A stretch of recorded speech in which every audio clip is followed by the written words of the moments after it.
Hey everyone, welcome to the Urban Tech Podcast. I'm John Tomey, the founder of Urban Tech and your guide to the intersection of cities and tech. Let's dive in. Hello, happy Monday.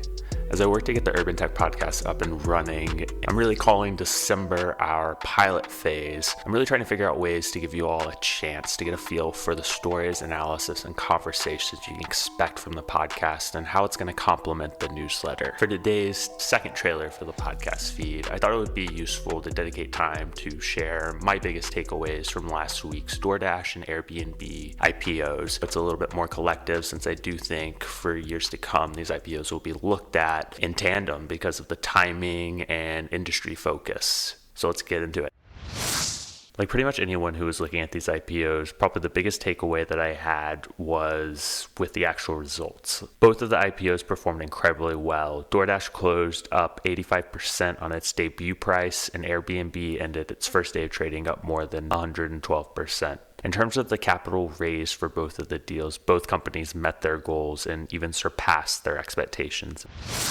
My second takeaway or thought is more of a question, but I think it's something that a lot of people, including Jim Cramer, are thinking about right now. And it's really, what do these results mean within the context of the larger global economy and the tech sector? It's pretty difficult to make heads or tails of the final impact given all the stats, data, and really everything we're seeing during the global pandemic to confirm market valuations and company valuations. This is even having a long-term impact on companies like Affirm and companies that had planned 2021 IPOs that are now shelving them because there's just too much volatility right now and it's too hard to get a grasp on true valuation.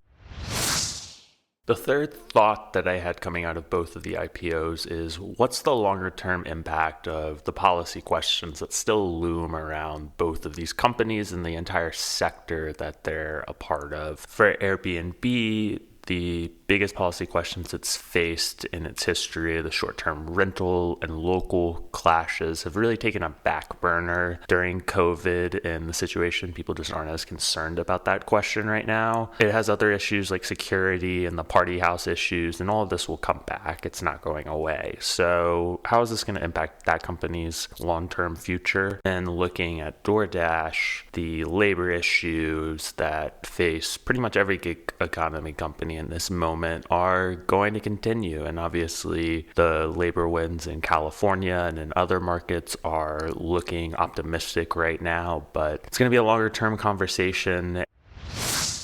My fourth takeaway from the IPOs was about how the big winners financially were truly the people who got in early. This is obviously a theme that's apparent in every IPO, but I think given the kinds of companies that Airbnb and DoorDash are and the rate at which they scaled and the number of rounds that they brought on, you can really see it. From looking at the results of the IPO, it's very clear how crucial it was to get in early to reap all these later rewards of equity. There were a lot of great pieces from folks like Eric Newcomer and the team at The Information that showed that although a lot of investors and people got their hands into the term sheets of these companies, given how many rounds and just their scale, only a really finite number and not as many as you would think made big by these companies going public. The fifth note or takeaway coming out of the IPOs, I was left wondering what startups and new companies would come out of the winners from this IPO. I'm not the first to point this out, but a big theme or trend that you see when there's big successful IPOs is the people who make money and win from the IPOs typically go to start new companies or fund and invest in a new generation of startups. And often they're very similar in the problems they're looking for. So that's something that I'll be watching pretty closely as I think about the space for the coming years. And that's it for my 5 thoughts coming out of last week's 2 big IPOs. I hope you liked it. It was a lot of fun getting going on the podcast, and I'm super excited for what's to come. Please continue to share the Urban Tech newsletter and our podcast. I'll talk to you soon.